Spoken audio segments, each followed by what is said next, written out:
Beatriz Ferreira, the Olympic silver medalist, taking on Taina Cardoso. Roughly about 20 Brazilian national championships between these two. You see Ferreira with a slight edge in height, but Cardoso with a slight edge in reach. Good stiff jab breaks through the guard of Cardoso. Ooh. Yeah, look at that, nice left hook. Yes. Beautiful left hook at the end there. And the body shot. Right. Oh. Cardoso looking for a counter left hook off the ropes there, but already seemingly a little bit uncertain of her offense as Ferreira is banging away at her body. And that will be a knockdown. 5, 6, 7. You know, the ladies usually say that that extra minute will give them the opportunity to look for more knockouts because there's more exhaustion after that second minute. Oh, here we'll get proof of that. Plenty of time for Ferreira to operate here in her first professional round, during which she has now scored her first professional knockdown. Cardoso still looks a little hurt. She's a little bit on wobbly legs there. And like I said, Ferreira was setting up that big shot. It was a nice right hand to the side of the ear. Shot there from Cardoso. Cardoso's managed to land a couple of solid right hands, but the activity and pressure of Ferreira is certainly putting doubt in Cardoso's mind. And there's that same chopping right hand that knocked Cardoso down in the opening round. Yeah, she's setting it up with the left hook upstairs first. Left hook, right hand combination has been very effective so far.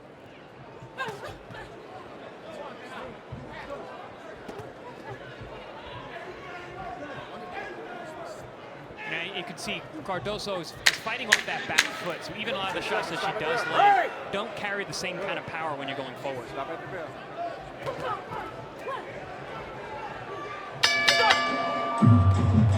Stop! Great. Last time we take a point. Cardoso warned that potentially a point could be taken away, but that's not what matters right now. Cardoso's only hope to win this fight would be a series of knockdowns or a knockout. And Cardoso's not doing it to be dirty. She's not doing it to be effective even. She's got no answer. She's self-preservation. Yeah, exactly. It's her only way to survive at this point. Inside a minute remaining in this contest as Ferreira. That's a whole lot of boxing left. Continuing to hunt for this knockout. Watch your kidney shots. Come here. Good time. Stop! Stop! Come here. Come here. Close. A little miscommunication here. Both fighters will be warned. You guys, you holding. All right? Let's go. Touch him up. Touch him up. What you were referring to, Chris? Come in. Yeah, she's holding because she wants to stem the tide that's coming at her. I mean, Ferreira's nonstop. Stop! All right, good.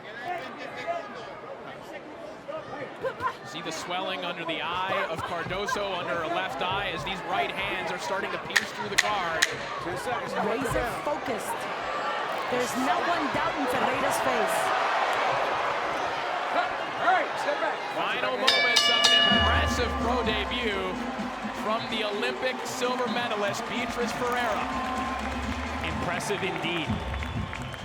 Ladies and gentlemen, after going 4 3-minute rounds for the first time in the state of Ohio, we go to the judges' score totals. All 3 judges scored this bout identically, 40-34 for your winner by unanimous decision.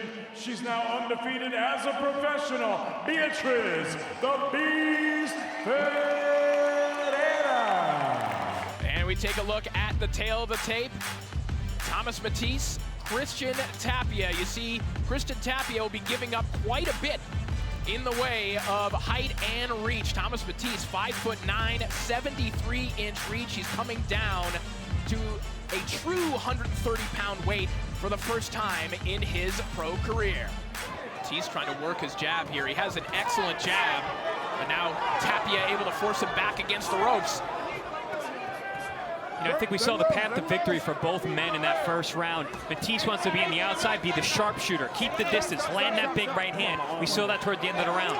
Tapia, he's the bruiser. He's going to come forward. He's going to let his hands go. He's going to dig to the body, rip uppercuts and overhand rights, just like we're seeing in front of us right now. And we're seeing exactly that right now. A succession of uppercuts and right hands. As now Tapia rips to the body, but Matisse firing back. Oh, big hook!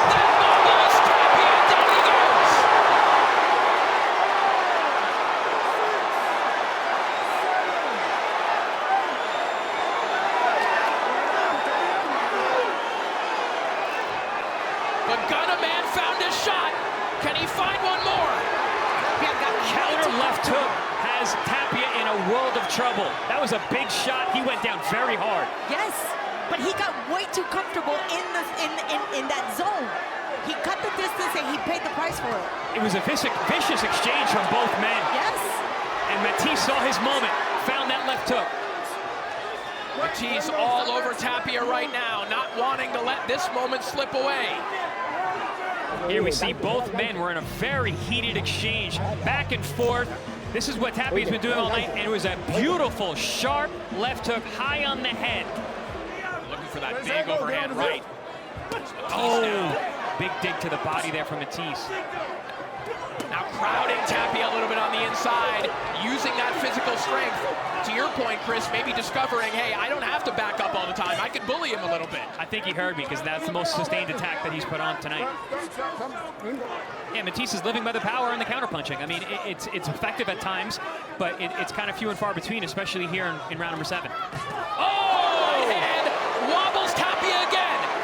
The Gunna man found his shot again, and Tapia seeking solace on the perimeter. You're not going to land a cleaner right hand than that. I am so impressed with Tapia for taking that. Oh, big shot from Tapia. Matisse took it well. Both men showing extraordinary chins, but Matisse still on the hunt here. Tapia still obviously affected by that right hand. It's almost like Tapia forgets how dangerous the man in front of him is. The footwork is impeccable. Ready on that toe, beautiful. And he's so relaxed now. He's in his groove, he found his flow. Maybe the most complete round of the fight. Oh, big right hand, but he eats a right hand. Matisse smacks his glove together and says, come on. But the seconds will tick away, and even that right hand can't erase what was a terrific round to close out this fight from Matisse. Ladies and gentlemen, let's get a nice round of applause out here for both of these fighters.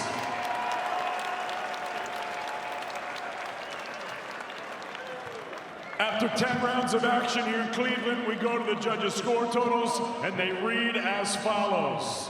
Dana DePaulo, 97-92. Jamie Garayua and Ansel Stewart both scored about 96-93. All three for your winner by unanimous decision. And the new WBC Continental America's Super Featherweight Champion, Thomas Matisse. Time now to take a look at the tail of the tape. Ray Ford, Zachariah Lucas. You see the age. Zachariah Lucas, he's been around a little while, 38 years of age. Ray Ford has graduated from prospect to contender and looking to put a stamp on that with a victory over Lucas here tonight. One thing about Lucas that we've seen, and this happened last time out against King Tug and against other fighters, Lucas has been durable, but he's also been vulnerable at moments like this. Yeah, he gets hit very clean at times. Usually doesn't go down. This, and that will be called a knockdown.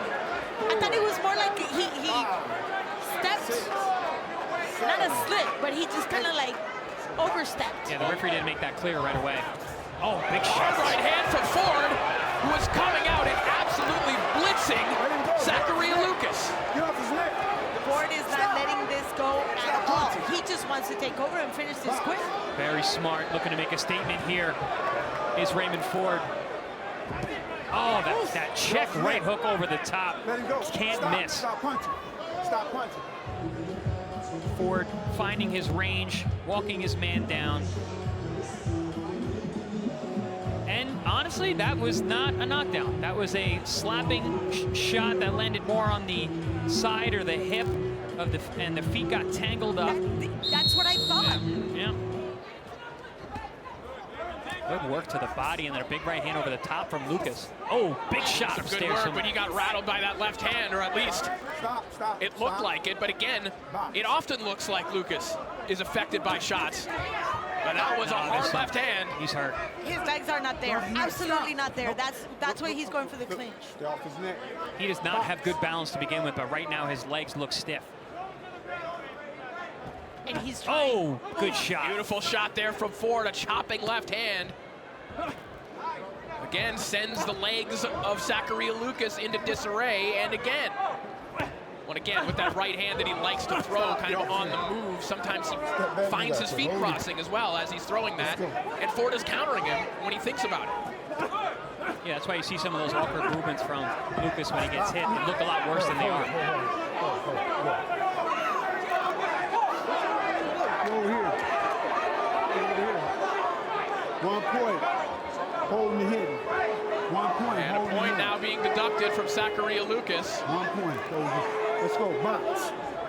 As round 8 begins here for Ray Ford, who right now is ranked number 8 by the WBA, number 14 by the IBF. So he's starting to get to that point in his career where the tests are only going to get tougher. Hard left hand, rocks the head back of Lucas. The best shot of the fight for Ford. I don't think Ford has missed a punch this round. In the first 30 seconds, he has been super sharp, landing everything he's throwing.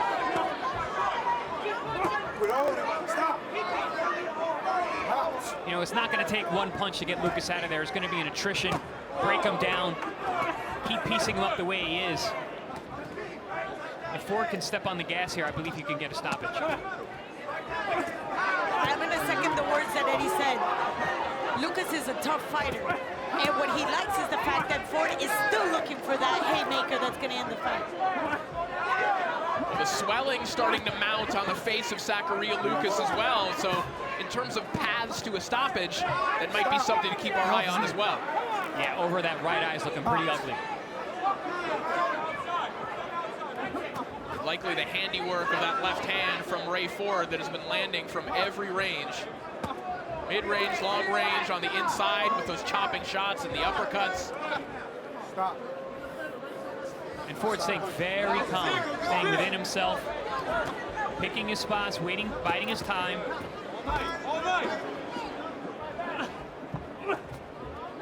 Ford looking calm and mature in this fight against a man in Zachariah Lucas who, as he said, is going to demand something of you when you step in the ring with him. And Ford has been up to the challenge. Ford being really smart. He's getting his energy back. He's getting that sprint ability back. He's sucking in the wind, he's coming in, he's staying within himself, and he lets his hands go in combination punching like this. Well, some of these shots that are landing on Lucas right now, I don't think this is a case of, I like that one. Down and out goes Lucas. No question whether that one hurt. A spectacular knockout from the savage Ray Ford. Boom, huge right hook, right on the money. And it's the shot you don't see that hurts you the most. Lucas was throwing his own power shot, got caught in the middle. And that's the thing, when you have the eyesight and the reactions the way that Ford does, you can have your hand up in position to block and counter simultaneously, just like that. Back live here in Cleveland, Ohio, as you look at the exterior of the Rocket Mortgage Field House. And coming up next, our co-feature, Richardson Hitchens, Yomar Alamo. You see the physical advantages of Richardson Hitchens, a very tall, very lanky 140-pounder with a tremendous jab. He'll be looking to use all of those advantages. You know, he's got that reach, that length. When you've got a jab like that, everyone's forced to be on the outside. Alamo better throw something. Some blood from the nose of Alamo. Nice little counter shot there from Alamo.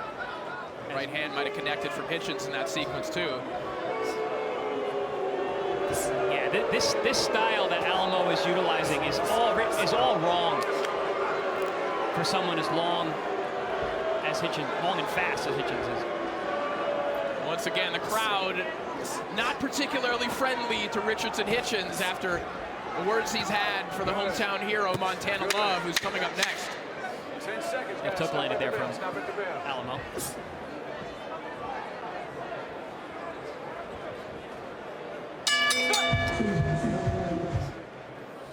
Literally walking around the ring, just walking to his man. Good combination there from Hitchens.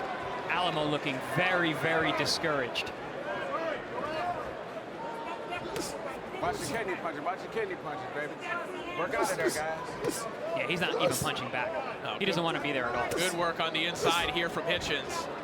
Yeah, he wants out of this fight. Alamo rattled by that right hand. You saw him shake his head, trying to clear the cobwebs. But the shot's starting to come in from Richardson Hitchens.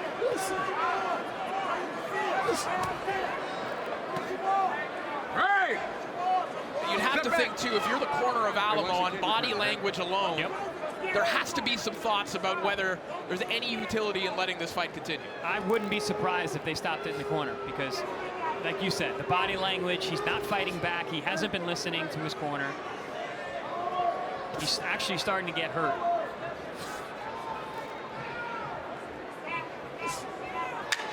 Hitchens back on the jab. Alamo back against the ropes. It'll be very interesting what we hear in the corner of Yomar Alamo right now.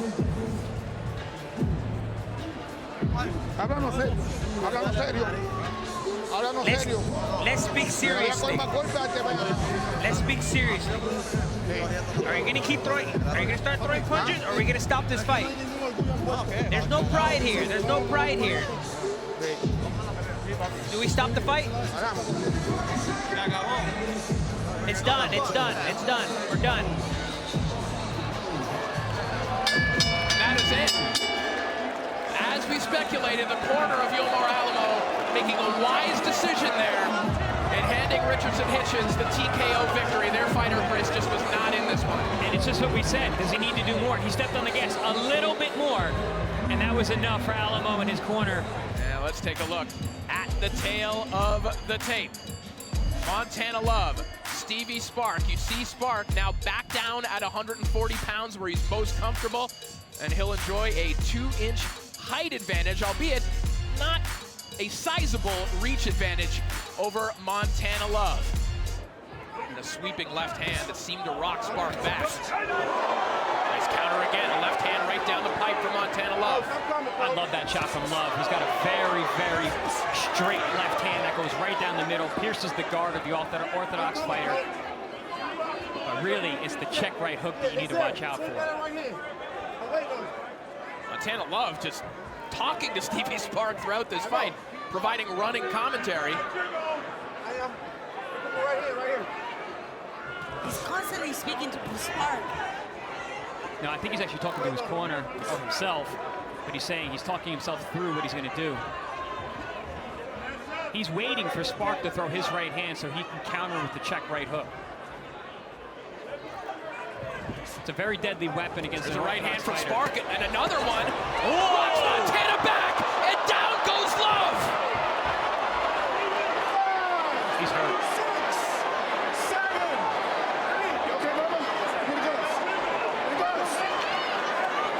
That's what Spark said he would do, and said he could do, and he did. It was a strafing right hand right across the chin of Montana, put him down hard. He definitely has some respect for the sharpness and the power of Montana Love tonight. Good body work there from Spark, and a right hand comes down the middle. Splits the guard of Montana Love, and Love might be in a little trouble.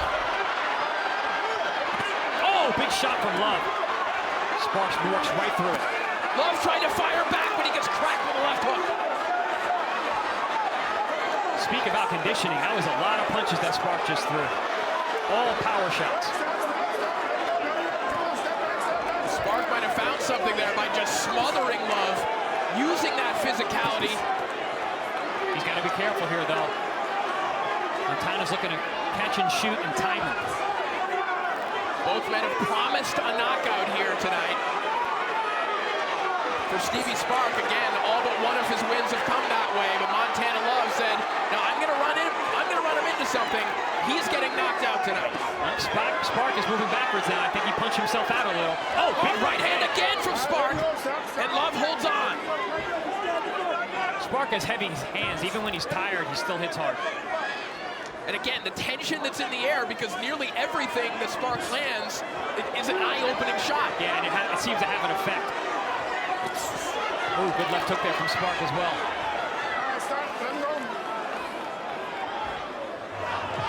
Good round there for Stevie Spark. Trying to spoil the party here tonight. Just missed with that right hand. But they did not miss with the head clash.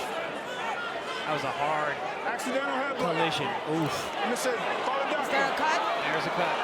There's a cut, and the doctor's going to have to take a look at this one. Doctor's asking for gauze. Wants to check the depth and width of the cut. Here we see in the replay both men crashing together. Very, very hard collision there. Happens when you're facing a southpaw. That's going to happen. Head clash, and obviously that was totally unintentional. But also both men are throwing power shots.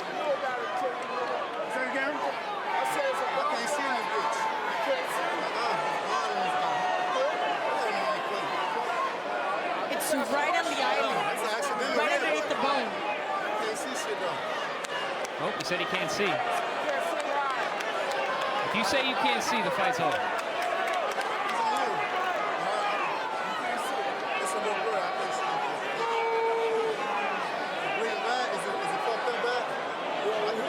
One more hit. I can run with her. You said one more hit is gonna open up all the way, huh? I can run with her. What are you doing? What are you doing here, man? We'll watch it for another minute. So the doctor says he's going to watch Love for another minute. And things are very dire now because, remember, we go to the scorecards after 4, and Stevie Spark has already scored a knockdown. Yeah, this is a very dangerous... Oh, my goodness! Stevie Spark over the top rope! And he sticks the landing! That was a very athletic move from Spark. I don't know that I've ever seen that before.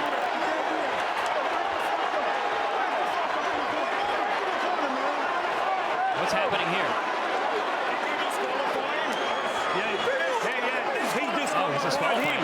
You disqualified him? Yeah. Okay, relax. Yeah, come in, mate, if you want. Has Montana Love been disqualified? Seems so. Stay sensible. Well, listen. Mike Tyson lost his cool when he was headbutted by Evander Holyfield and bit his ear off. So I understand. that happens. Yes. It happens in fights. But I can also understand that it was in a crescendo because he kept wrapping the hands. He was running out of options, and then the headbutt. I am very curious to see how the judges had that scored because Montana Love just did not give himself a chance to even be in the fight if we did go to the scorecard. He's been elbowing all night, Bernie. He ain't said. Let's see if we can listen in here to this conversation. That's terrible, man.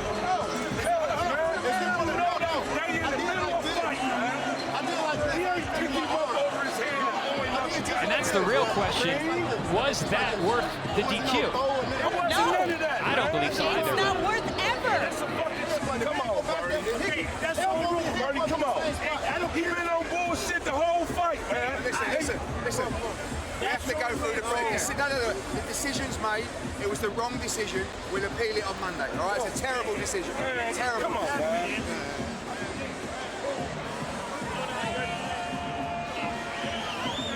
All right, let's take a look at how this one ended. We heard Montana Love pleading his case. Let's see the closing sequence to this fight.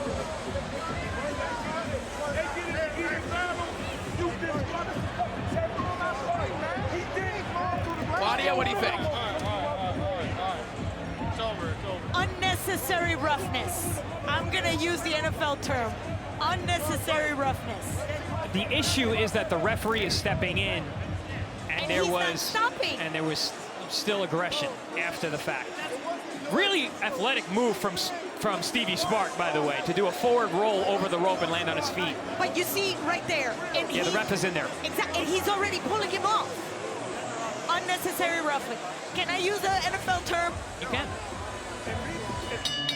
Ladies and gentlemen, The official time of the stoppage, 25 seconds of round number 6. The referee is disqualified, Mantana Love. Therefore, your winner and the new WBA Intercontinental Super Lightweight Champion, Stevie, the Viking Sparks.